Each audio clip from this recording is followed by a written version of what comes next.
that you have your cameras turned off and your microphones muted. That's the most important thing. Unless you want to see what's going on in your living room and what you're doing and all that good stuff. Again, as you come into the room, please make sure you have your camera turned off and your microphone muted before we get started here.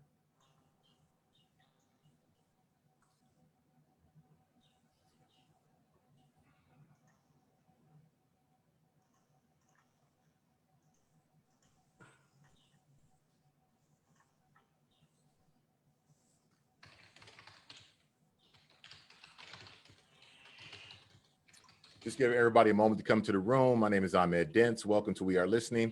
Again, as you come into the room, I just want to make sure that you have remember to turn your camera off. Make sure you have your microphone muted. And if you have the prowess on Zoom, to make sure you choose to hide all non-video participants.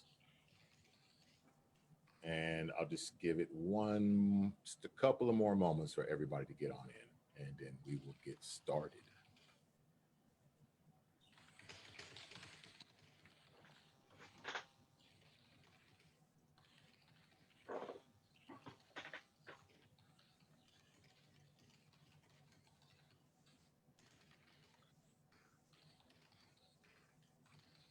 It was going to start with interviews with those two people, and then the directors are going to come on. Hi, good evening, everybody. My name is Ahmed Dents. I am Development and Artistic Associate here at San Diego Repertory Theatre. Welcome to We Are Listening. This is our bi-weekly live salon where we celebrate the lives, careers, and viewpoints of Black artists, creatives, theater professionals, and workers in performing arts and theater. Again, my name is Ahmed Dents.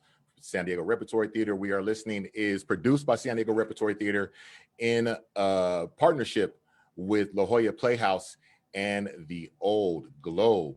Welcome. One more time, I'll say it louder for the people in the back. Please make sure that you have your video turned off and your microphone turned off, and we will get ready to go. I do not do this by myself, so please, right now, let me bring on my co-host for the evening.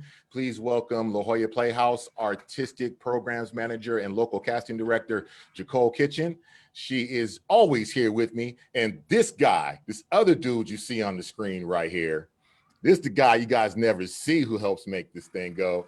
Please welcome Associate Artistic Director and Director of Arts Engagement for the Old Globe, Freedome Bradley-Ballentine. How y'all doing? Great, great. My kids let me come out and play with y'all tonight. We're glad they granted permission. It's so good to have you, Freedome.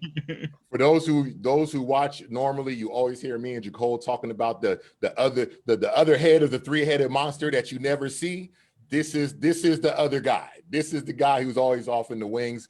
These are my partners in crime. We make up the three-headed monster that is the curation team for We Are Listening. And usually me and Jacole grab the hosting duties, and this guy just sits in the back like Don Corleone and just like he's calling the shot somewhere from home and checks in every once in a while. But he's on with us tonight for this special Nights of Freedom. We appreciate you, and I know the folks appreciate you being here with us tonight, man. It's great to be here.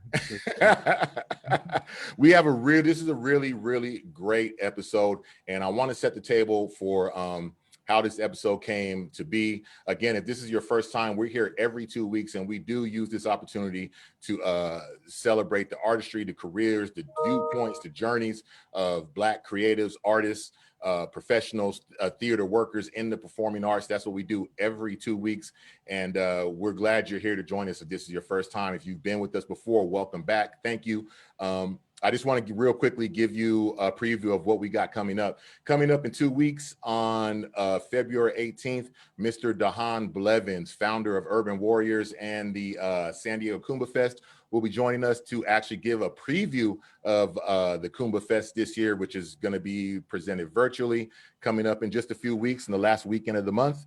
Also on March 4th, we will have Artistic Director of American History Theater, and she's also Associate Artistic Director for Trinity Theater, Candace Crystal. And on March 18th, we will have Jonathan McCurry, Artistic Director at the National Black Theater, and Keith Joseph Atkins, Artistic Director for the New Black Festival. So please come back and join us for those conversations and hear what's going on with these wonderful creative people. You can sign up at the same place you signed up for this at Eventbrite. You'll see the link if you go back to the page, or head on over to sdrep.org/listening, or visit our Facebook page at sdrep.org. Also, if you have missed any prior episodes of We Are Listening, they are available on San Diego Repertory Theater's YouTube page, La Jolla Playhouse's YouTube page. You can also catch them in podcast form on Spotify and SoundCloud. Now, before I bring my guests on screen, I did want to set the table for this particular episode. And for those of you who this is your first time watching We Are Listening, this show has been born out of the events of last year, a compounding of events. Of course, in reaction to the well-read and published We See You White Theater, of course, in reaction to events of theaters being shut down to the COVID crisis, but also primarily after the murder of George Floyd, and not just George Floyd, but other Black citizens by police officers and citizens in the United States. But the murder of George Floyd was I'm sorry. Thank you, Mr. Larry Aldridge, our managing director, for telling me I still have my screensaver up. Here we are, if y'all weren't seeing us. After the murder of George Floyd, that was really the match that lit the tinder that was already going on here in the United States and really worldwide. And after that, we saw everybody from theater companies to major corporations putting out statements of solidarity and how things would change in their organizations. And this was actually born out of the idea of Artistic Director for San Diego Repertory Theater, Sam Woodhouse, to put this together, to bring on Black theater artists, creatives, professionals, workers, to give us their viewpoints of what's going on and how they see everything going on in the industry and what needs to change. And that's where this show came from. Now, for those, let's just go ahead and get rid of the elephant in the room that I already saw going on social media. If this is a show about Black artists, why are these three white guys on your flyer? Well, it's very important. These three white guys are artistic directors for San Diego Repertory Theater, La Jolla Playhouse, and the Old Globe. And with this being a partnership of these three theaters, and with me, Jacole, and Freedome being the ones who are curating this, we were kind of becoming the avatars of this, which is fine. But we did realize that there was going to be a necessity, not only in the theater community, but in the general community as well, to bring these three gentlemen on to talk about their views to what's been going on this year, how we move forward in the future, what are their plans for their respective organizations going on in the future, and just their personal outlooks and viewpoints of how we move forward in this. And so that's setting the table for how we got this episode here right now. So without further ado, let me go ahead and bring tonight's guests on screen. Please welcome to We Are Listening, Artistic Director for La Jolla Playhouse, Chris Ashley, Artistic Director for the Old Globe, Barry Edelstein, and Artistic Director for San Diego Repertory Theater, Sam Woodhouse. Thank you, gentlemen, for joining us, and welcome to We Are Listening. Happy to be here. Thanks for having me. For sure, for sure. Thank you very much for being here. We greatly appreciate it. How you guys feeling tonight? Hey, Excited to have the conversation. great place to be. Doing good. Time to go. I'm like, let's just jump into it. Let's get into it. Okay. I'm taking over. So Freedome just put in the chat links where you can find all of the statements, action plans, roadmaps that all three of the theaters have put out. So just a preface, we're not going to get into the details of what is in those documents on this call. We're really focusing on the intention behind creating them, and then what is driving us forward. So I want to start with that question for you all. And Chris, I'm gonna throw to you first, because I work for you. So I am just talking about the intention behind creating these plans. And I don't know that even the folks on this call know this, or people who are listening, but the very, very first time, it was right after things just started really heating up, even in town, I got a text from Eric King Louie, and he said, "Hey, we really want to put out a statement. Here's what we've been working on. This is what we want to put out." And he texted it to me. And I said, "Don't make that statement. You are better off not saying anything than saying that vague bullshit that you just texted me that doesn't actually address anything. And he said, okay. And we went back to the drawing board, and a team of people came together. And so to me, that's the origin story of how all of this came together. But for you, Chris, I would love to hear what the intention behind first the statement, then the action plan was, and who was part of that conversation at the Playhouse. So I love your origin story. Yeah, it was such a hot moment, and we're still in that moment and that conversation when after the murder of George Floyd and as Ahmed said, kind of lit the match. That conversation happened across the entire staff, all the artists we talk about. Our board was talking about it. Our audiences were talking about it. It was everywhere. And the question of what you say and leading to what you're going to do was so urgent. And also, as you said, there's so many kind of dangers in saying something boilerplate, or it's the thoughts and prayers for the family kind of approach that just is meaningless, right? So if we're going to say something, how do we say something that is authentic? How do we say something that points toward real progress and change in our institution? And as you said, that it was every sentence we put in front of people, everybody beat it up. And I think in a really healthy way. I think our entire staff, BIPOC artists and white artists and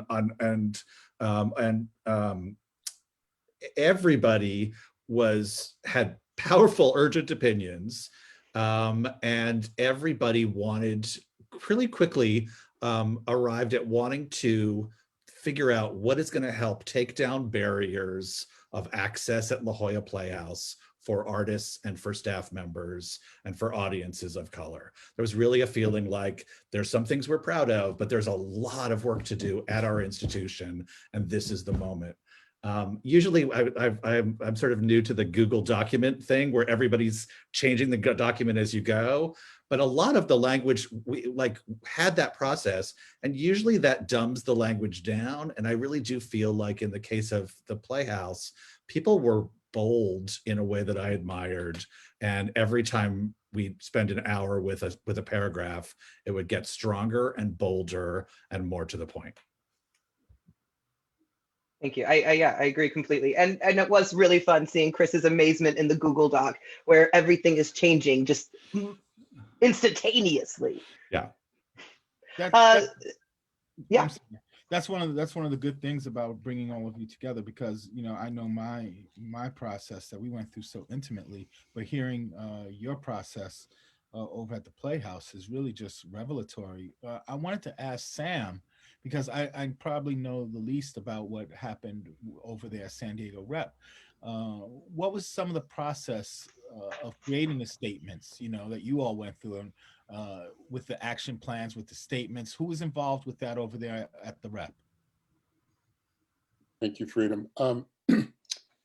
Our statement was drafted by Danielle Ward, who was recently promoted to Associate Artistic Director. A lot of it in response to the manifestos from We See You, White America. And it was further edited by Larry Aldridge and by myself extensively, and reviewed by members of our artistic team.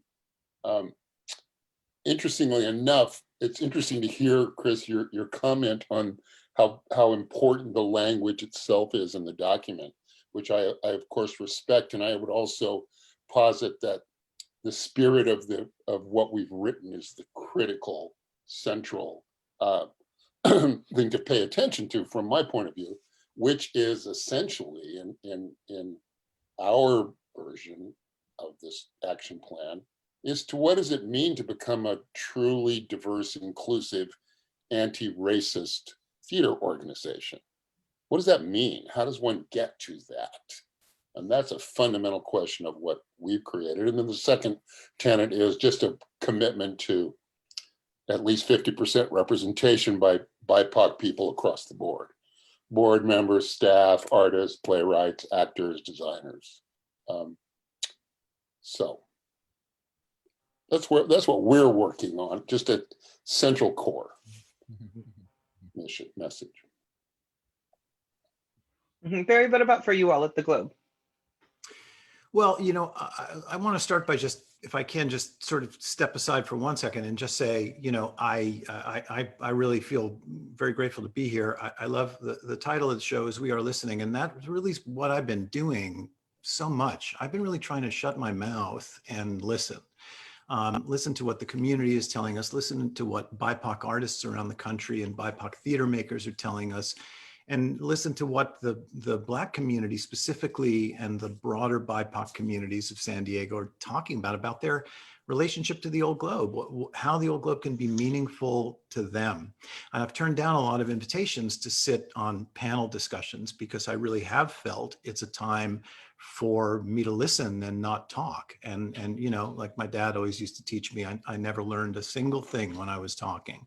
So I've been really trying to honor that. And so I just want to start right off by saying that I'm entering into this conversation from a place of humility and my own study of anti-racism is pretty new, and I don't claim to have any answers or anything like that. I'm really stepping into this from the point of view of as humble, many people who know me might find that hard to believe, but as humble a place as I can possibly be with regard to this particular issue.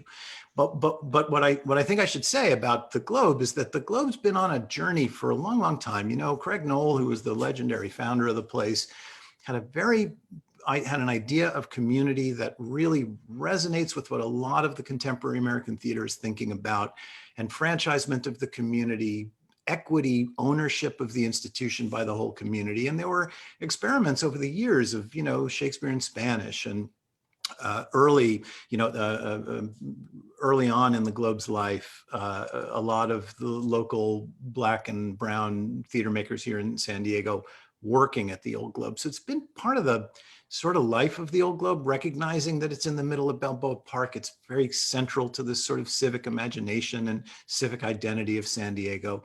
And when I got to the Globe 8 years ago, I just wanted to sort of dig into that work. And there've been a lot of sort of landmarks, milestones along the way. The work that we did with the James Irvine Foundation, which created our arts engagement department, which brought freedom here from New York and created what is now a multi-million-dollar infrastructure of the Globe, really working in the community, and then a vision and values exercise at the Globe driven by our entire staff. What are the values that the place represents? What do we stand for? And then a strategic plan that was adopted in 2019. And then Freedom and his team talking specifically with the Black theater makers of San Diego, which was in January of 2020, before COVID even shut us down. So there's a lot of work going on around the Globe, trying to make the place more porous, make the place more permeable to non-white BIPOC San Diego in our programming and who's on the staff and who's on the board and in our work across the board. But there's absolutely no doubt that the murder of George Floyd specifically and the publication of We See You White American Theater enormously was like putting paddles on a patient, It was that thing that jolted the Globe to life around this work. And I just feel like that context is incredibly important because so many changes have happened so quickly. And in the history of American culture, I think it's hard to point to another movement like We See You White American Theater in terms of the power and the impact and the change that it has created so quickly. So I'll take a breath there. We can come back to the Globe specific process, but just feels important to me to say that there's a very, very big context of the Globe trying to do this work, but then a massive acceleration happening from May of 2020. And I guess it was July of 2020 when the We See You demands were published. Can't stress that enough. We would not be having this conversation in the way that we are if it weren't for those two things. I just need to take a second to shout out the Irvine Foundation and the New California Arts Fund because as Barry mentioned, that's what created the position for Freedom to come over and start the arts engagement department. It's also in large part what created my position over at the La Jolla Playhouse. But I think that one of the, we don't have time to get into this aspect of it all, but the fact that it was grant funds that brought the two of us into the institutions, but that there was staying power. It's not the grants that once that granting was done, it's not like these positions went away. It was very immediate that these positions were folded into the core of the institutions. So I just wanted to put a pin in that. You're right. And grant funds specifically targeted at enfranchising lower income populations and populations of color, right? This is a very, very, very big part of the story. And you know, we're all grateful to Irvine for that work. Can I just, somebody in the chat asked a question about work environment for BIPOC artists and staff, and how the theaters are obliging themselves to change if there are parts of their work environment that are toxic. And I super important part of this puzzle, I'd say at the Playhouse, like one of the first things that happened is BIPOC staff members got themselves together and began to share experience of what has it been like to work at the Playhouse's highs and lows, where is the environment letting them down, and that really at the Playhouse has led to an ongoing conversation about how can we make this environment more productive, more inviting. When we invite artists in, are we really making a home for them? And there's at the Playhouse, there's a new group that's come together called the Accountability and Inclusion Alliance, which is staff members talking to each other and proposing action points for change. As Barry was talking about listening, allowing the voices of staff members and artists to lead the way toward a better environment in the work seems crucial to me.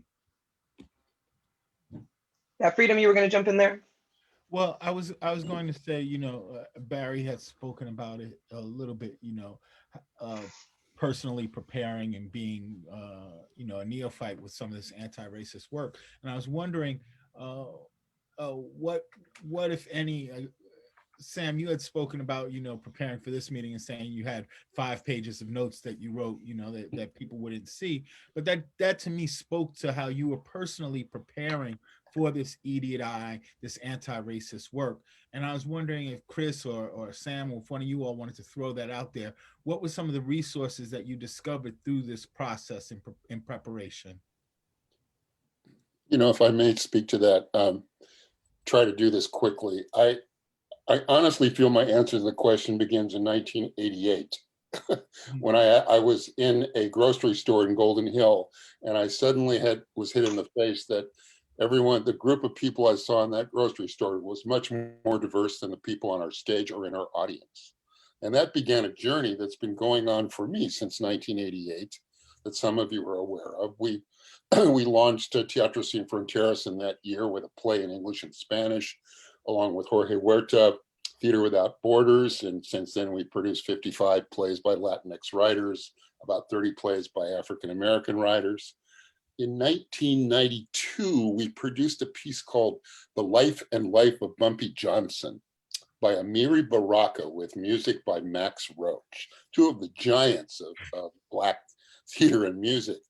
And Baraka said to me, and some of you heard me say this before, but I've never forgotten it. He said, Sam, the difference between you and me is you got to know about you, but I got to know about me and you. And that has stuck with me ever since. And so we at the Rep have had a long history of simply producing plays by writers of color and hiring actors of color. And over the last 8 out of 10 years, about over 50% of the actors on our stages have been actors of color. So that's like a history that brought me to, and here's where I agree with Barry, that what happened with George Floyd and what happened with We See You White American Theater was a slap up beside the head of wake up, and it's time to take the next step. And our next step is being sort of managed and run by what we've called a Vision Council, is we put together a team of about 7 people in our organization, about half of whom are BIPOC staff members. And this group of people is guiding our work on our strategic action plan. And next week, we start work with Sarah Bellamy, who is the artistic director of Penumbra Theater in Minnesota, that of course you know, I'm sure all of you know, Yeah. who's an amazing trainer of what she calls racial healing. So, and this is our complete board, and our complete staff is going to be involved in this training. So that's where we're trying to go right now. And it's just, you know, I mean, for me, it comes from an incredible curiosity about the world and wanting to hear multiple voices in places of power and authority speaking truth, which is what motivates me. You know, I spent my formative years at the Public Theater in New York, as did Freedom, as did Eric Louie, your colleague, at the Playhouse. And, you know, that's a theater that really is dedicated to the idea that the theater is a public good. The theater is a public asset. Joe Papp called it the public because he wanted it to be like a public library where anybody could come and just participate in the culture. And the place is famous for the pioneering work that it did in inclusion of stories and cultures and artists. And that's been my approach to theater for a long time. When I got to San Diego 8 years ago, I had an experience similar to what Sam just described, which is that the city that I lived in didn't look like what I saw when I went to work at the Globe. And when I saw who was coming to the shows and the shows that we were doing, we've begun changing this work. And the story has been EDI, equity, diversity, and inclusion. The big change for me has been this idea of anti-racism. And I knew the idea a couple of years ago, and I had friends that were doing work in anti-racism. And when George Floyd died and was murdered, that's when, at the time, we had a staff member at the Globe, Travis Ballinger, who was associate artistic director, who said, read How to Be an Anti-Racist. And, you know, it was an epiphany, an awakening for me, because it's about systems. That's the sort of giant thing that I think in my own thinking about this has changed so much, is it's no longer about a moral issue of who's a good person and who isn't a good person. It's about the systems that are in place that perpetuate certain outcomes. And it's a massive kind of revelation, because then you can start to analyze, well, what's actually happening here? Why are the shows looking like they're looking? Why are the people that are getting hired looking like they're getting hired? And Ibram Kendi really asks us to think on a systems kind of basis. And the Globe's social justice roadmap is trying to do that. It's trying to do that. And so we can look at the Globe's past and say, here's where we've fallen short. But it's not about, oh, that happened because of racist individuals who had racist opinions. That's, in a funny way, beside the point. It's about systems that were in place that we can now begin to dismantle, we can now begin to attack. And that's where we are in our work, early in it for sure, but that's the commitment that we're making. To me, it's just massively helpful, and I'm trying to be as quick a learner as I can. I'm faster than some in my organization, slower than many, and, just trying to figure out how to do this work so that we can go about it in a way that's, in a sense, technical, and say, all right, if we change these processes, if we change the kinds of questions that we ask, if we make sure that we're talking about and questioning these following decisions in these following ways, then that's how you can begin to change outcomes. And it's been exciting to be part of, frankly, and in a way, more than in a way, genuinely optimistic, because it feels like something you can actually affect, which is fantastic. So same question about how to prepare for this work and to take action. Definitely the We See a White American Theater document was potent and spurred a lot of conversations at the Playhouse. Definitely, I, like many of us, are a member of many different kind of interlocking communities. And I feel like all of those communities had some form of a training process. At the Playhouse, the Revolve company has been I think several of us are using them, really smart about how to kind of lay out parts of the problem. And also these, like, in 5 productions have come from away, and the Diana Company and the Playhouse and the Directors Union, these Zoom conversations of what has actually people's experience been like in the work process. You know, if you're a BIPOC artist, what have you experienced? And uncovering those experiences, some of which have been talked about and some of which I think have been kind of, those individuals felt like this is not a thing that I'm feel empowered to speak about to the community, like so that there's a kind of weight of evidence of here's what's gone wrong, here's what in our exact community has happened in the last couple of years. So as we start to take action, we're actually solving problems for people and changing dynamics so that that doesn't happen again. And those conversations are so hard and for everybody and so crucial. So I would say that those 40 conversations in a couple of different communities really, for me, have really been the basis of what are we trying to solve for. I'd like to just ask one question just to follow up with some of this, because there's such a power dynamic in arts organizations with artistic directors and how you all function, how you all are perceived within arts organizations, and the deferential treatment that often comes with that. How were you able to make space within this process? How were you able to encourage, opinions that were divergent, that might have been, difficult to hear, and that might not have aligned with past practices? How were you all able to do that? What were some of the practices that you all did?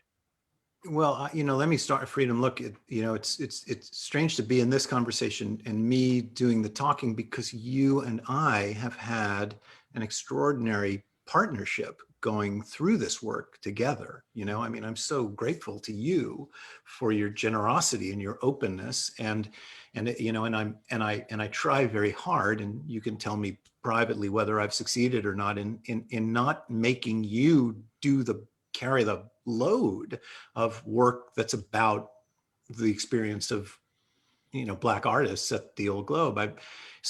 I have felt a real obligation to shoulder that weight as a leader, but I've also felt a very serious obligation, as I said earlier, to just listen and to say, okay, look, the ethos of arts engagement at the Old Globe that you taught all of us, Freedom, in your work here, is to listen, is to go to a community and not say, we're the Old Globe and we're going to come to you and here's what we've got and here's how it's going to make an impact on you. But instead to go to a community and say, what do you need? What do you need from us? How can we help? And early on in this work, we put together a council of community members that was extraordinarily powerful. And, Chris and Sam, I know you had these conversations. The saying to Black San Diegans, please tell me your experiences coming to the Old Globe, was intense, because we heard some things that were really painful. And I felt the need to express remorse and regret and to apologize and to make a deep commitment that things like this wouldn't happen again. And these were a wide range of things. An anecdote might help, talking to an actor who's at the Globe to be in a show on our main stage, who's a Black man who shows up for work an hour and a half early to sit and read a book on a bench in our plaza in Balboa Park, and a stream of people coming up to him going, can I help you? Can I help you? Is there, are you, and like, the guy's here to star in a show in a half an hour and he's being made to feel unwelcome, right? And we heard stories about interactions with staff, interactions with volunteers, interactions with audience members. And, you listen to that and think something's very wrong here and we've got to take some steps to create a more open and welcoming environment. And again, it has to do with a radical act of listening and a radical act of humility. And you're right that the people who do these jobs tend not necessarily to be so good at that. So the emotional journey of this period for me has been trying to open my heart and say, I'm not going to be the guy who has the answers. It's not going to come top down, but we're going to listen hard and listen to what comes up. And that's been extraordinary. Gift that I really feel grateful for, as painful as it's been. No. Uh, Moving. Oh, go ahead. I'm go, sorry. no, please. No, go ahead. Go ahead. Go ahead. Think about just making space for it. I mean, I do think that the pandemic created some of the space for it, right? Like people had time on their hands in a way that not in pandemic times, this conversation would have had to fight with much more plates that were much more filled in terms of tasks to do to make the theater go. I also think at the Playhouse, some of what we did from Debbie, our managing director, and I was make space, but more what happened was the staff and the artists had things they wanted to say and they took the space, right? And so it wasn't like trying to convince people to speak because they're not in the habit of it within the power dynamic. I do think that the staff very naturally said, we have to deal with this. Here's what I think. And that's, I think, one of the bright spots of this moment. I'm glad you said that, Chris, because me and Sam have had this conversation that, this moment that what we're dealing with, especially when we're coming to these conversations of race and inclusion, they are coupled with the pandemic. There is when we look back at this, they are coupled with this the same way as, in the early 70s, the Black Power movement at that time and things at that time were tied intricately with what was going on in Vietnam and the forgotten war that I call it, that my dad served in, the Korean War. These things were attached at the time. And I'm glad you said that. And that kind of leads me into my question. And I preface this with an example that's really powerful that has been just running through my head for weeks in, watching the film adaptation of Ma Rainey's Black Bottom. And the scene where, through this whole thing, Levy's going to do his own thing. He's going to do his own thing. He's going to get his own band. The producer has promised him he's going to get him a band and he's going to, this, that. And it comes to the point to where he gives him a couple of bucks for his songs. And he's like, things change. And down where they're rehearsing, there's this door that Levy swears has never been there before. And he can get out this door. And the whole show, he's going back to this. Whenever he gets frustrated, he's opening this door. And at that moment, when the man just takes his money and tells him basically, we're not going to do it. And Levy goes and he busts through that door. And when he busts through the door, it's just basically a brick closet. And it's just a total dejection of his hope. And the reason why I bring that up is I say it every episode, not just for theater, but for corporations, businesses. We've seen the statements. We saw them put on Instagram and Facebook with the black background and the white or yellow lettering or whatever it was at the time. We've seen the statements. How does this momentum continue? How do these thoughts continue? How do these relationships continue? How do these revelations backed by action continue when the urgency is gone? When people are going back to work because we can relax off of COVID again, and there's audiences back in and money's coming back in and we can do these things and we're back to producing live shows and now even doing which I sure will continue, virtual performances. How do we make sure that this is just not another episode of history where Black folks are gonna be saying, yeah, remember when they were, how do we make sure, and when I say me, I mean everybody, how do we make sure that this moment is not just a moment, but that this is a real change and that this continues, like I said, when this sense of urgency dissipates? Well, if I may, one way is to hold us accountable. I mean, I know that the Globe has announced a season coming up. I read what's in that season. I see the shift towards much more BIPOC representation in the programming. I know that that's what I'm working on. I trust and believe that's what Chris is working on. And I could, we're launching a new Black Voices, new play reading series in a couple of weeks that we've never done before. I hope that becomes annual. I'd like to hire an associate artistic director who's an African-American person. I'd like to do that. We have commitments in our strategic action plan to diversification and to try to spread the power and authority and knowledge out to a wider pool of people in our organization. But we need to be held accountable to ourselves and to each other. And that's partially why this program exists in my mind, and why I'm pleased that we're sharing the partnership with the Globe and the Playhouse, because in a way, this conversation is also about accountability. This conversation tonight, that we're sharing what we hope to do, what we've done, what we want to do. Okay, well, let's see. I believe change will happen, but let's see. Let's pay close attention. Let's keep our eyes open. Here, And here. let's put the resources into work by BIPOC artists, so they're front and center and at the center of the action, which I believe will happen. Yeah, you're absolutely right, Sam. Accountability is what it is. The Globe has made sure that there's a publicness to what we're doing, that they're going to be reporting about what we're doing. There are real resources. You know, I'm grateful to the Globe's board, who made a commitment of really significant resources to jumpstart this work, and I thank them for it. And yeah, that's it. We have to be held accountable, and when we don't achieve something that we said we were going to do, we have to be able to explain why. When we do, we have to be able to point to it and sustain it. And that I do feel like that's different. I do feel like that's different. But again, let me go back to where I started. This is from a very specific point of view.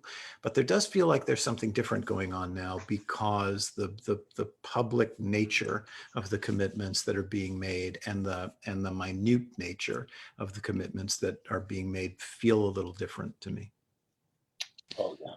I completely agree with both of you about the accountability part. I think what we program, we're theaters, like what you see on our stage says so much about what the values and mission of the theater is.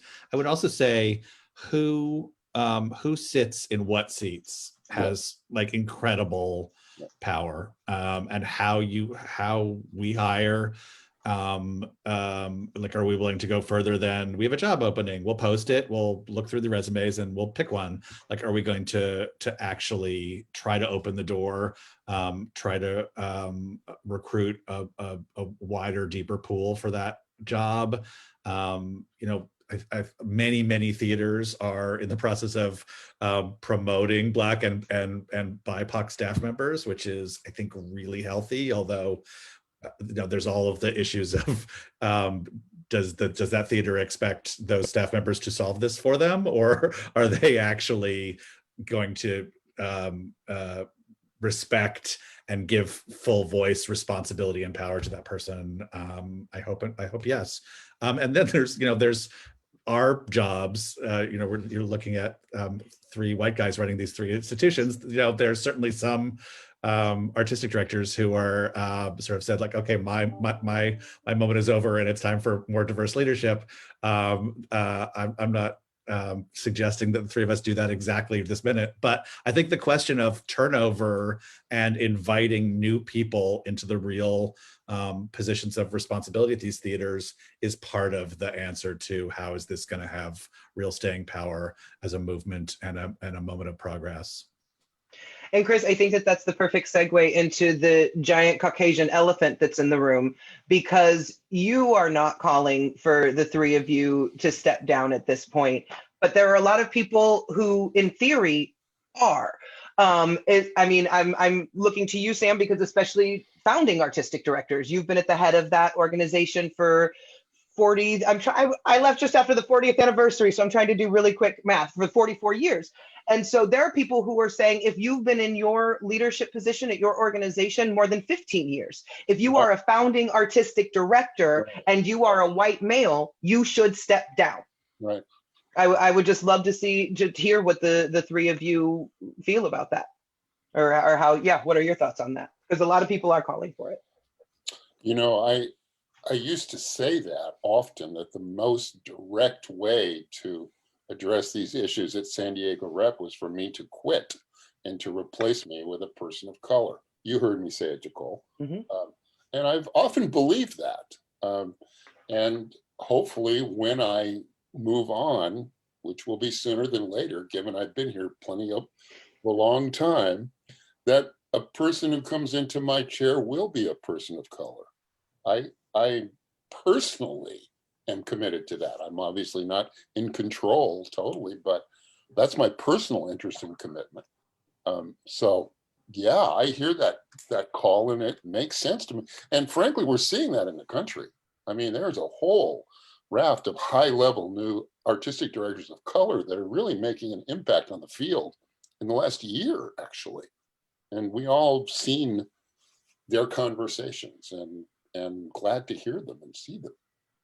We've seen a lot of this change that's happening, for sure, for certain.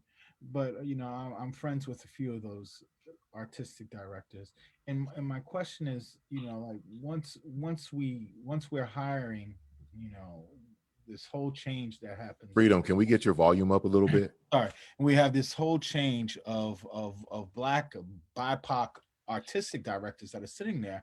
The real power is with the board.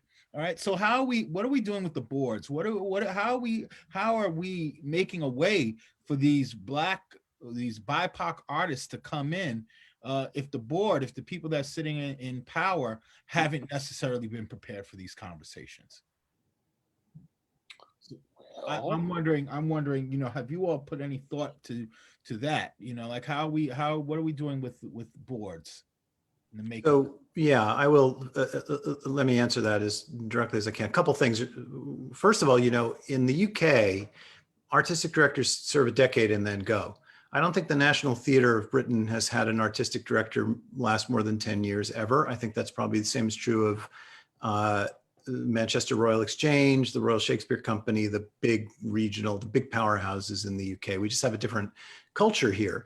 And I would never say that Zelda Fichandler, who was at the arena stage for 35 years, should have stepped down, or Gordon Davidson at the Mark Taper Forum. These are people who are constantly reinventing themselves and making change and opening doors. But there is a significant cultural difference about the way we go about things here. And so I think these big theaters have a huge role to play in terms of mentorship and developing future leadership. And we see that happen, right? I already mentioned the public Freedom, me, Eric, coming from the big public theater to leadership positions in a regional city. And Karen Ann Daniels, who was trained up at the Globe for years, is now in a serious leadership position at the public and will be an artistic director if she so desires, right? So that's the way the ecosystem is set up. But let me come to Freedom's thing. So there's an organization in Wisconsin called 10 Chimneys. It's a theater museum. And one of the things that 10 Chimneys has done during this period is they've convened a series of meetings about anti-racist transformation in the American theater. And they've done something that in my 30 years in this field, I've never seen, which is that they've brought together the leadership, artistic, executive, and board leadership of the 75 biggest theaters in the country. And I've been in these Zoom meetings that could never have happened in the real world because you couldn't have gotten people to get on planes and travel and stay in hotels. And yet there the field was talking about this, talking about anti-racist transformation. And there's a lot of conversation about boards because power is there.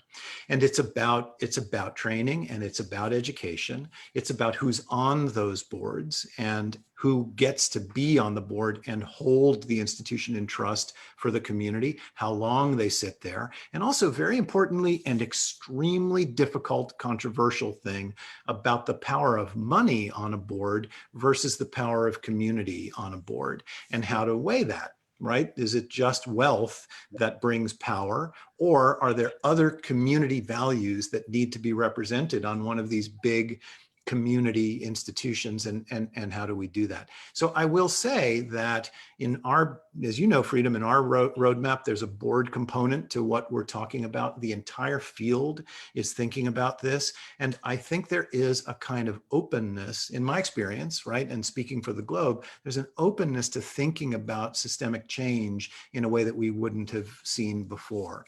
So I think it might be slow. I don't know, some theaters around the country might be moving faster, but I do do think that a sense on the board of a community-based orientation that makes us think about governance in an anti-racist way and power in an anti-racist way is I think going to start to seep into these organizations. I've seen it already, and I think it's going to continue.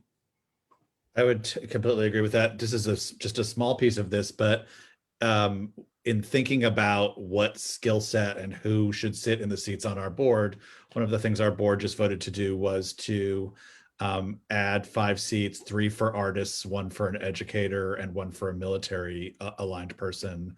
And those are real opportunities to diversify who's sitting in those seats. So I mean, I think there's not a silver bullet that will solve the question of how do we make boards look more like America and be more diverse and more sort of aware of these issues. But I do think that things like 10 Chimneys, things like really re-examining who's in those seats and how do we make boards like the theater lower barriers to access and make that conversation as vital and as brave as possible. Yeah, there's also, I think it has to be said, there's immense BIPOC wealth in our city, you know, and I think that's part of this conversation too, is the flow of philanthropy and how it works and what it means and what it's doing in the community. So I really do think that, you know, in every area of our operations, all 3 of our theaters, we're going to start seeing a systemic, deep-seated change. And the whole question of philanthropy is part of that. And to the question of how are we going to sustain this, boards are going to be part of it, right? I mean, boards are in the life of a theater for decades and decades in a way that administrators and individual artists can flow in and out. And I think the boards are going to be a huge key to sustaining this change. I think that's something that is not talked about often enough probably in this conversation as far as moving things forward as well is, yes, seats at the table, as it's been said, board, yes, absolutely.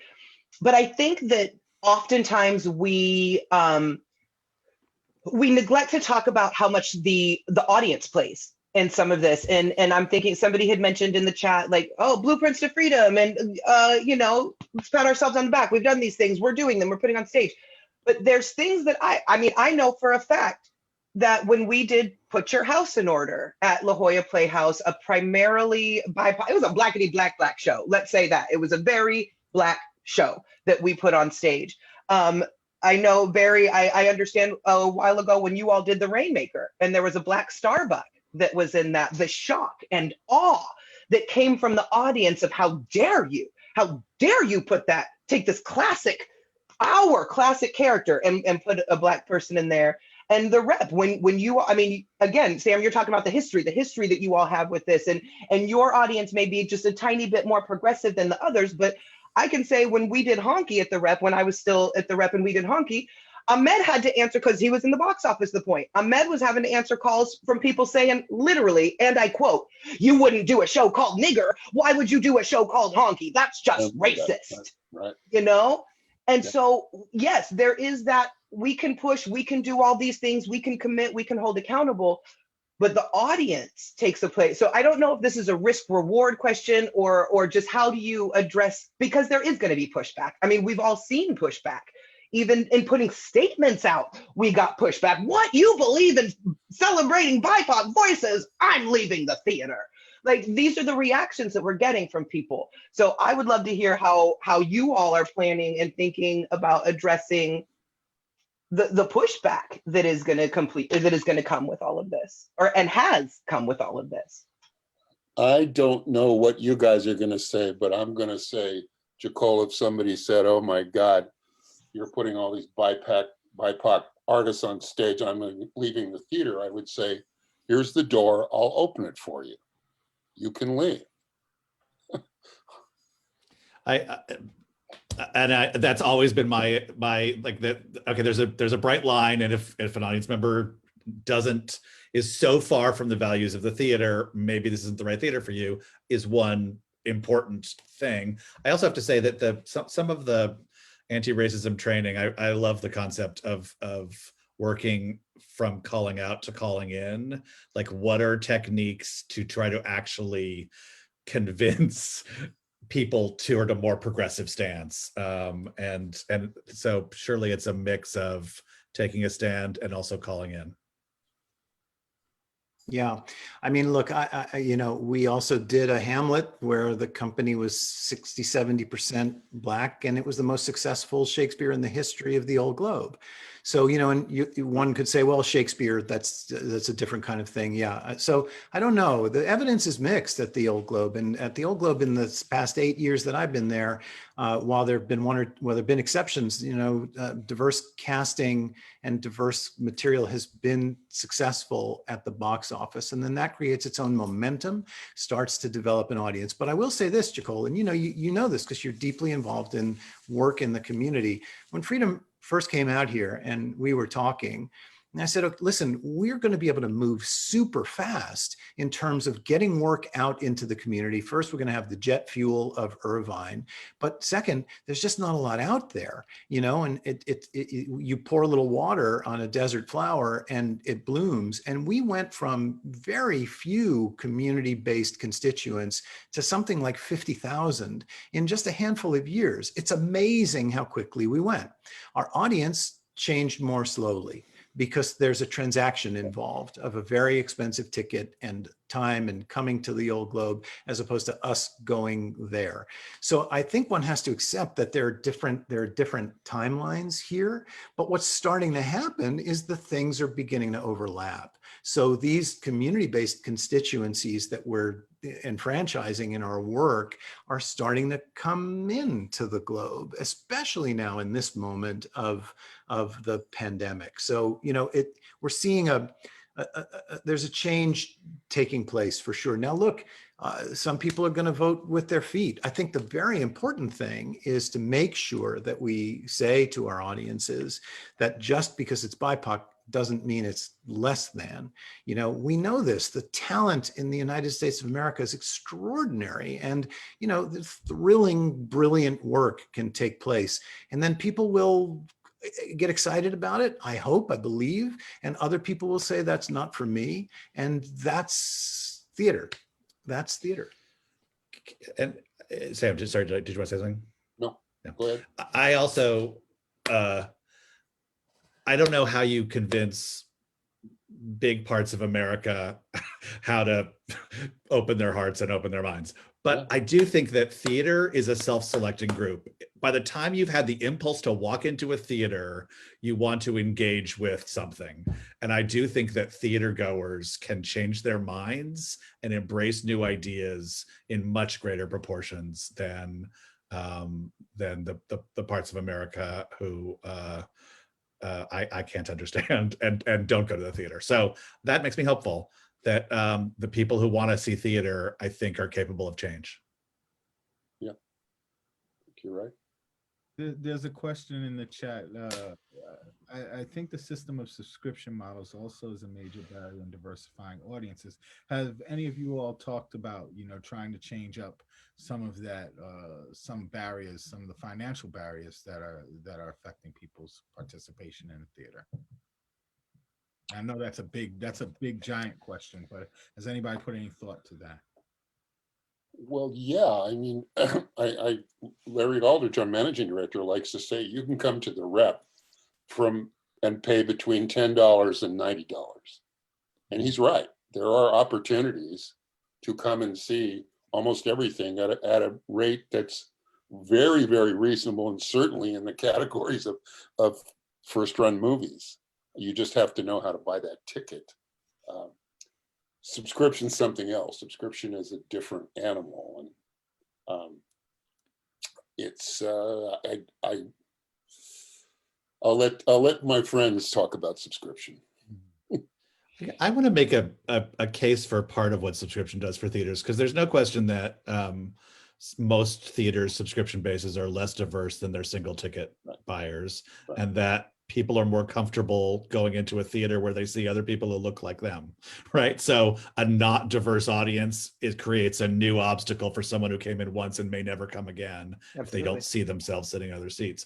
But knowing a theater that knows it can sell most of 3 or 4 weeks of a run because of its subscriber base, can take chances in its programming that you could, if you were 100% single tickets, you wouldn't necessarily be able to take, without losing a lot of money in certain cases. So I do think it creates boldness sometimes. And sometimes people feel like they got to cater their subscribers, and it can create carefulness. But a lot of times, I think you think like, we've got a subscriber base, we can put that play on, and we've got an audience for it, even if we don't know how to market it to the entire world. We've got some people who are with us for the journey, and we can take a chance. There are some specific things that, for too long, the Globe has gone to San Diego's Black and Brown communities and said, please buy a ticket when we've had a Black and Brown play. We need to not do that. We need to say, we want you here for all of our plays, and we need to stay in relationship with that community throughout, and not just for the August Wilson play that we're doing, right? We need to figure out how we're talking to communities, where we're reaching them, because they may not be in the same places that the white audiences are. The Globe is unbelievably good at selling tickets to white San Diego because we've had 85 years of practice. Of course we're good at it. So now we need to develop a brand new set of, not brand new, but a richer, deeper set of skills to recognize that there are all sorts of other communities that we haven't figured out quite how to communicate with in the same way. And then the second piece of this, and this is absolutely crucial, is that when we get a BIPOC member of the San Diego community to come to the Globe to see something, because we have excited them and we have made it interesting for them to want to come to Balboa Park, they have to have a wonderful experience, right? So that's everything. Who's tearing the ticket? Who's the usher? What's it been like to be shown to your seat? What do you see when you open the program? Do you feel constrained and shy and you're not allowed to react when you're sitting in the theater, right? There's so many pieces of this, because that we have seen is somebody who has said, okay, I'm going to go there, and then not had a good time. And then that's it. And not only are they not going to come back to the old Globe, they're not going to go to theater ever again, right?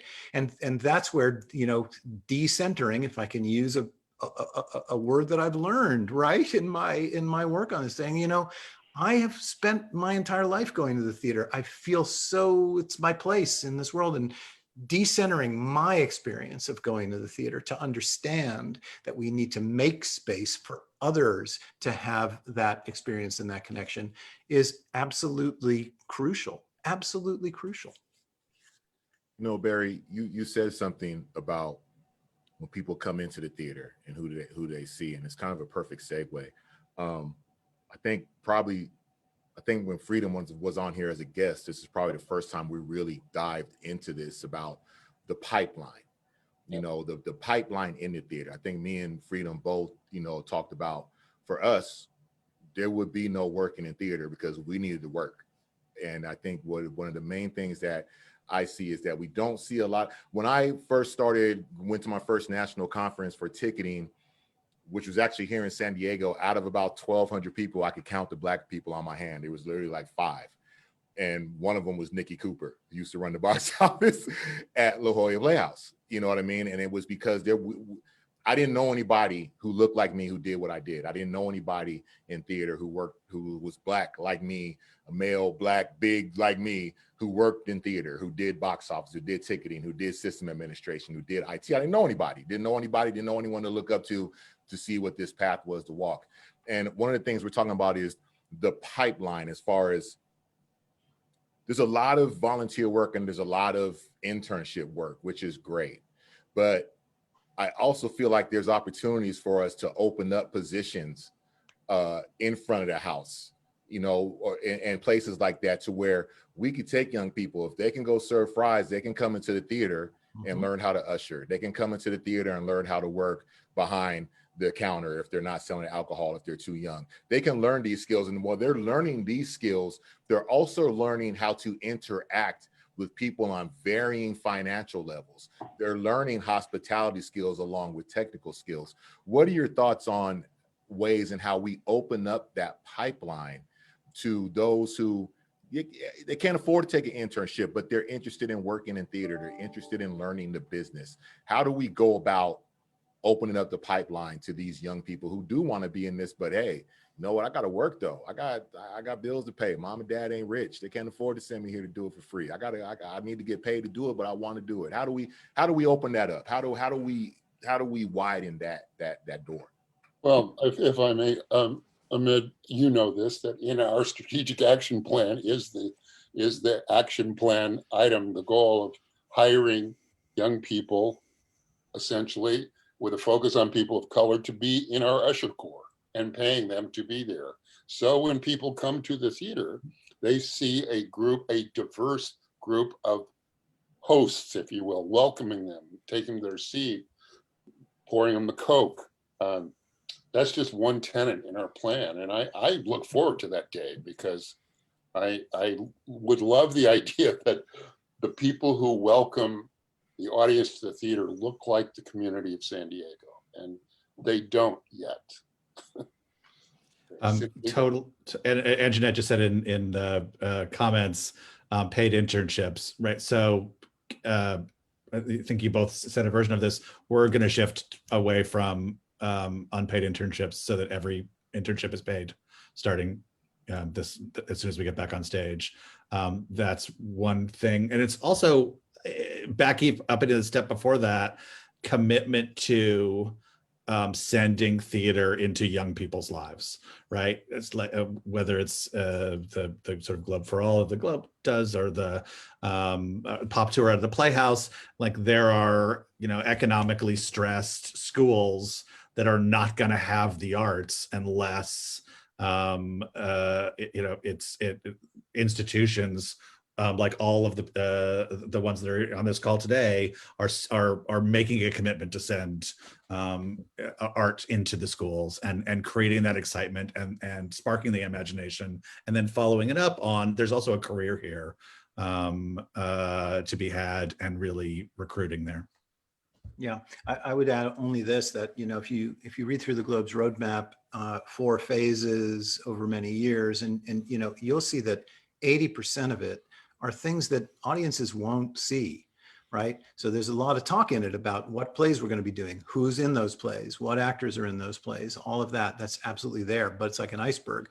That there's a giant part of it that's not immediately visible, that has to do with who's working there. So indeed, no more unpaid internships, and real mentorships, and real relationships with community-based organizations to say, here's what we're doing, and sharing skills and sharing knowledge, and, who's working backstage. And, the Globe is working with our colleagues here in the San Diego Theater and also in the other performing arts to go to the union, right? There's a stagehand union here in San Diego, gigantic, and often entry-level jobs that come through in backstage work. And we've all come together as a coalition to go to the union as a group of employers and say, let's work together. Let's figure this out. Let's diversify the population of the union, so that when we call the union hall to get our crew, we're seeing a more diverse pool. And there's a wonderful thing where the entire city has come together, the convention center and the symphony and the opera and all the theaters to do this work. So much, and it keeps coming back to me to this question of systems, is about, like, how's the hiring done? Who's getting paid what? Are the pay scales equitable? How do we recruit? What skills are we privileging in an application process? The minute you say you have to have a college degree, you're separating out people who don't have a college degree. Well, can you credential life skills and say equivalent life skills qualify you perfectly for this job? Right? There's all that kind of stuff that's going to really change.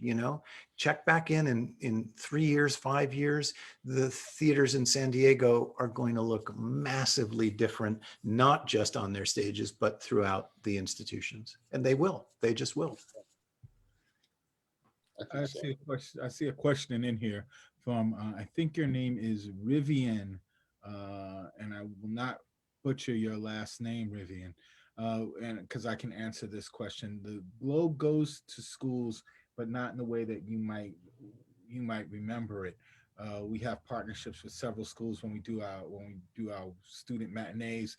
We have pre-show workshops and post-show workshops in schools. We also have a rich partnership with some young schools in the City Heights neighborhood of San Diego, where they come to the Globe and they do long workshops with us there.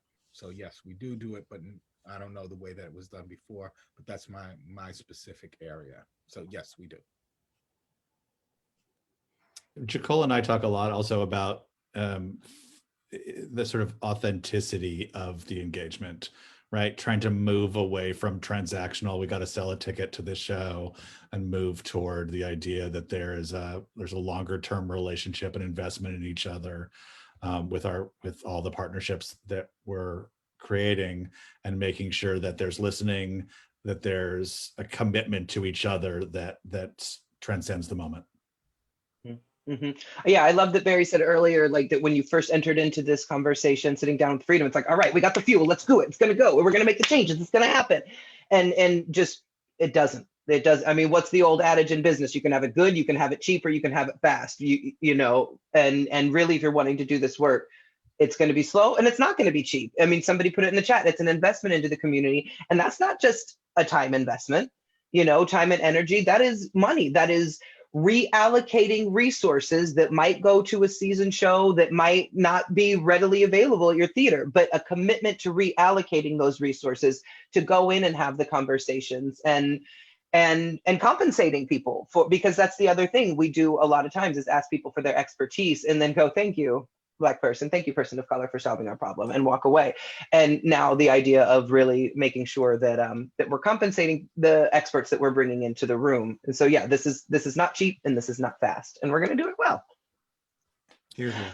I just want to briefly say, while we're continuing, I put it in the chat, but I want to open the room to some Q&A while we have a little time left. If you haven't asked a question yet, or if you've had a question in your mind, please put it in the chat right now, and we'll get to as many of them as we can.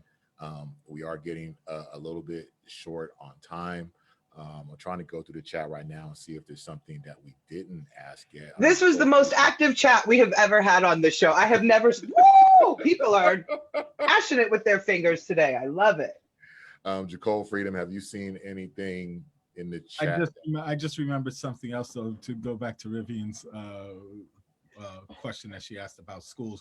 We also have a few different Shakespeare. We have a summer Shakespeare program for kids to come to the Globe. We also have a theater design studio for kids to come and learn theater design work at the Globe. So they come out, and it's a 4-week program as well. And then we have a creative youth studio, which is an online professional development thing for kids to learn. So there's a lot of stuff that goes on with young people at the Globe.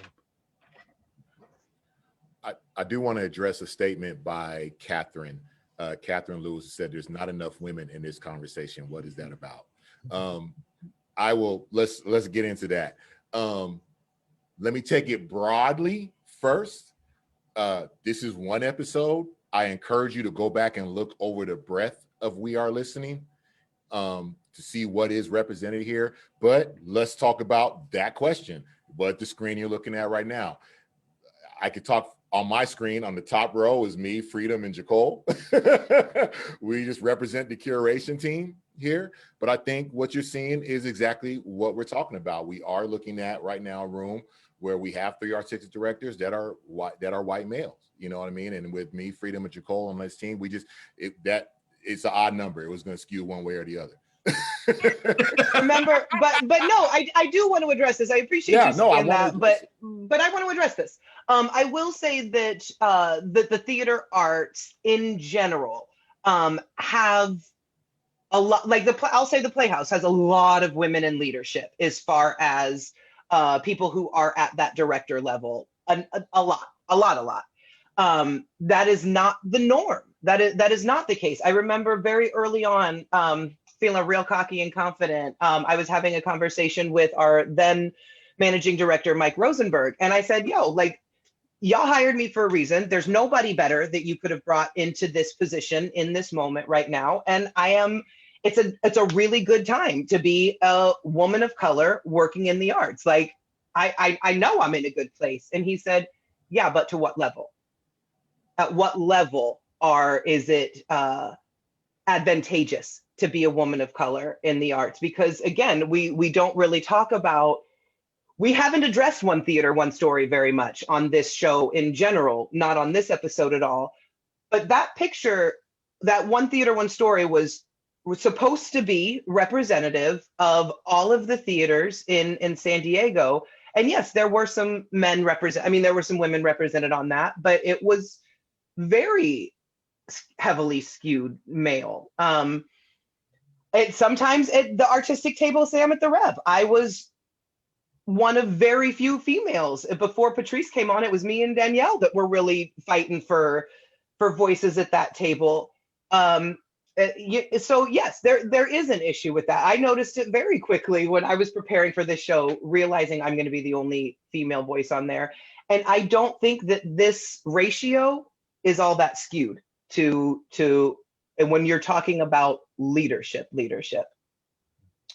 You know, last fall, we promoted Ahmed to artistic associate, so he joins our artistic leadership team. And Patrice Amon, who identifies Latinx, to the team, and Danielle Ward, who identifies as a queer woman, to the team. And that table is now larger, and the voices are there, and we hear them, and they're potent, and they speak up. And Kim Heil is there as well. So, you know, it's the change is happening. Change is happening. Slow, it's slow. But we watched a video, our Vision Council watched a video the other day. And when we were done, it was a video on whiteness, I believe, was the title. I'm not sure that was it, but that's how I took it. It was an educational webinar video on sort of the principles behind white supremacy and how they infect organizations. And after it was over, we had a response to it, and the response to it was completely voiced by the people of color at the table. And it would just happen that way. And I was happy for that, just listening. Barry said that a long time ago in this conversation. And that's where I find myself right now, is in a state of learning at this old age I am, at the state of learning and discovery of what is white supremacy? What does it mean? What are the systems? How do you become anti-racist? And that's why I look so much forward to this training with racial healing training with Sarah Bellamy that we're going to do. I want to just ask this question because you're just touching on it, Sam. And this woman has asked this question twice now. It's in the chat. Deborah, she says, thanks so much for hosting this discussion. As a theater lover who is a white woman, I welcome hearing specific ways that I can be a strong anti-racist ally for my theater, and any suggested actions for my high school junior who's a self-proclaimed theater geek. Subscribe to the Globe. Try to get in. The applications are live for Summer Shakespeare Studio. Look for that. But to her, the first part of her question, what can good-hearted white people do to help you all move this thing through? Well, you know, I can only go back to my own experience learning how to be brave about calling things out when I see them, right? Intervening in things that aren't right, intervening in systems that aren't right. And I think the thing that I would say to all of the constituents of the Globe are hold us to account. That's, you know, we are a community asset. We're a 501c3 nonprofit, which is a corporation chartered to provide a public benefit. To whom? To San Diego, right? And we have the idea that we're the city on a hill can't be real. It's got to be, insist that we're transparent, insist that we're accountable. Let us know what you're seeing, applaud us when we're doing something that chimes with you, call us out when we're not. That's what I would say. If you're on the journey that we're on, which is to make the Globe an asset for all of San Diego, right? When we say Globe for all, that we mean it. then you got to hold us accountable to the commitment that we're making. And I think that's the way to show love for all the cultural institutions of San Diego, who, by the way, are all on this journey in their own ways. So for folks that are like a ticket buyer, a subscriber, an occasional visitor, you know, you have immense power because this is a public institution. And so hold us to account. You know, I wanted to say, add something too. For those who are watching this and you've watched for the first time, every time we have one of these episodes, like I learn so much from the guests. Like I learn so much in these conversations. We learn from each other, and there's a lot of comments and a lot of things in the comments. But I want to kind of go back to this thing that, you know, me and Jacole have had this conversation before, and I've had it with my other colleagues when we're talking about these issues of equity and inclusion and how we treat each other in the workplace. You know, of course, when I was joking about, I'm looking at the top row of me, Freedom, and Jacole on our group, you know what I mean? But I think it's important as we're going through all these things and we're learning that each one of us learns how we play a role in this. And one of the things I've always seen in these conversations that I take away from, and we've talked about this in artistic meetings, is that I can be whatever I have about me as being a Black man in this thing, but I always have to take that a notch further and recognize my privilege as a man and as a big frame man.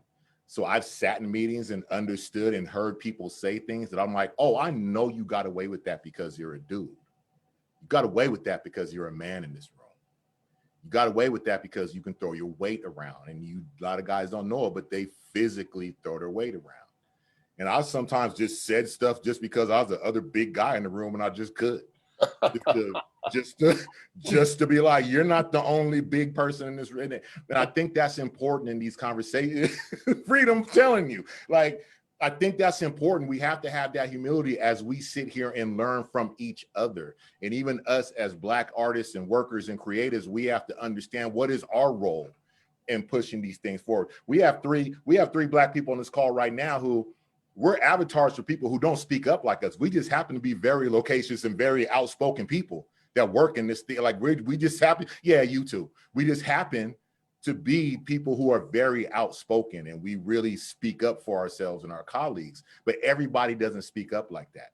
You know, everybody doesn't have the courage or thinks they're going to lose something if they do that. You know, we're just all either just, you know, too thick-headed or too dumb or too whatever. It doesn't matter. We're going to say it anyway. But I just wanted to take that moment to let, you know, for all of us to let that sink in, that when we're in this moment, we're all learning in this, and we're all looking at what's lurking inside to move this whole theater community forward, because that's what we are. We are a theater community, from the workers, from the board members, from the theater goers to everybody. We're all in this community, and I think that's really important to remember. Dia wants us to answer a question. Yeah, I was going to say we are at time, but I'm seeing that coming into that. I think that the underline that I'm seeing in that question, if you all wouldn't mind just taking a moment to hit on, is local. Because there's broad strokes of supporting BIPOC artists and 50% and bringing everybody in. And I'm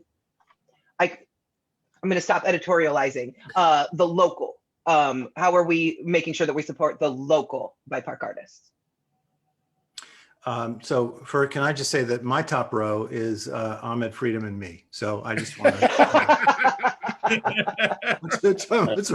I like being in that row. So yeah, you know, we've made a commitment to an organization, San Diego Black Artists Collective, and I think that the connections between that group and the Globe are going to deepen and deepen and deepen and deepen over the years. And I think the Globe's been on a trajectory of more and more San Diego artists showing up in our work. And we're very, very proud of that. Here's what I also think is that in the 8 years I've been here, I've seen tremendous growth and richness in the local San Diego ecosystem of theater makers. I think it's a very, very fertile time for local a talent here. The richer the place gets, the more representative the three giant theaters in town get, the healthier the ecosystem is going to be, the more realistic it will become for an artist to say, I want to stay here and make a life and make a career. So again, it's one of the commitments that the Globe has made. And that's true to the Latinx community as well. We also know we have a gigantic Asian community. You know, once again, let's talk again in 5 years. I think it's going to look just massively different and richer and better. 80% of the actors that work at San Diego Rep are local. And as I said earlier, about 52% of the actors that work at San Diego Rep are BIPOC people. So you can do the math. And we have as you all know, we have a 28-year long festival, African-American Performing Arts Festival called Kumba Fest, which happens this month. And that we're entering our 5th year of our Latinx New Play Festival in the fall. And the people who work in those festivals are primarily local, as well as the actors on our main stage. I want to say the same thing at the Playhouse. The festivals have tended to be like a real magnet. The WOW work and the site specific and the immersive are lean almost exclusively into kind of local artists. I also want to call out Jacole, who has been a consistent and potent advocate for casting local, for authentic connections to veterans and their playwriting, to so many different communities within San Diego. So I think a lot of the key here is advocacy and the commitment to the relationships. So thank you, Jacole, for all that you do about this question. Look, you know what? We're at 7. We're at a little bit after 7 o'clock. Let's go ahead and wrap this thing up. Gentlemen, I really do thank you for showing up and talking to us today. This has been a long time coming. But as what did Dia say the last couple of weeks, Jacole, that what matters is what can be measured. So you know, we'll all be looking at what's going on and see what we can measure a year from now and a year after that, a year after that. And we'll just keep pulling the measuring tape out and see what happens and keep working towards that goal. Sam, Barry, Chris, thank you very much for joining us. Everybody, please make sure you come back and join us in 2 weeks on February 18th. The aforementioned Dahan Blevins will be joining us. We'll be talking about the Urban Warriors and of course, I think it's the 29th, Sam? I think the 29th annual. Is it now 29th? Okay. 29th annual Kumba Fest coming up the weekend of February 27th. So please come back and join us and sign up for all of our other wonderful conversations. Jacole, again, thank you very much for being the co-pilot seat. That dude over there, Freedom, thanks, bro. Thanks for jumping in the car on this ride to the store, man. I appreciate it. I needed another person in the car on this one, man. Everybody, we're going to take off and sign up. And don't forget, you can catch replays of all these episodes on the Reps YouTube page, La Jolla Playhouse's YouTube page. You can also catch it in podcast form on Spotify and SoundCloud. So please go back, check out all of our other episodes, and we will talk to you guys in 2 weeks here on We Are Listening. Have a good night and a great weekend. We'll talk to y'all soon. Thanks, everybody. Bye-bye. Thank you.